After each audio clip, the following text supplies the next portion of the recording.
Hello friends, હું ભાવના મારી રસોઈની ચેનલમાં તમારું ફરી એકવાર સ્વાગત છે। આજે હું તમારી સાથે મસાલા પાઉંની રેસીપી શેર કરીશ। તો ચાલો રેસીપીની શરૂઆત કરી લઈએ। અહીંયા મેં ડુંગળી, ટામેટાં અને કેપ્સિકમ મરચાં લીધા છે, જેને આપણે ચોપરમાં એકદમ ઝીણા ચોપ કરી લઈએ। તો ચાલો પહેલાં એને ચોપ કરી લઈએ।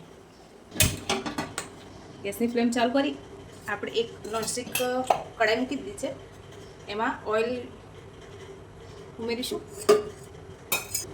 અડધું તેલ અને અડધું બટર ઉમેરી દઈએ। મિક્સ થઈ ગયું છે એટલે આપણે હવે એમાં ક્રશ કરીને રાખેલા વેજીટેબલ ઉમેરી દઈએ। શાકભાજી આપણી સેજ ફ્રાય થવા લાગે એટલે એમાં આદું અને લસણની પેસ્ટ ઉમેરી દઈએ। બધા વેજીટેબલ આપણા સરસ તેલમાં ફ્રાય થઈ ગયા છે। હવે મસાલાઓનો ઉમેરી દઈએ। પાઉંભાજી મસાલો છે 1 ટેબલસ્પૂન, નાની ટેબલસ્પૂન હળદર પાવડર, 1 ટેબલસ્પૂન જેટલું મીઠું ઉમેરી દઈશું।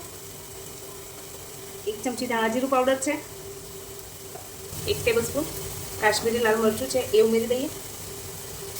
થોડું પાણી ઉમેરી દઈએ જેથી મસાલો સરસ બધી શાકભાજી જોડે મિક્સ થઈ જાય।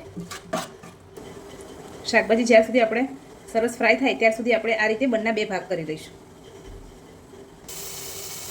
આપણા વેજીટેબલમાંથી સરસ તેલ છૂટું પડી ગયું છે। હવે મસાલા પાઉં બનાવવાનું આગળની પ્રોસેસ કરી દઈએ। એક પેન મૂકી દઈએ, પેનમાં બટર ઉમેરી દઈએ। બટર મેલ્ટ થાય પછી ભાજી ઉમેરી દઈએ।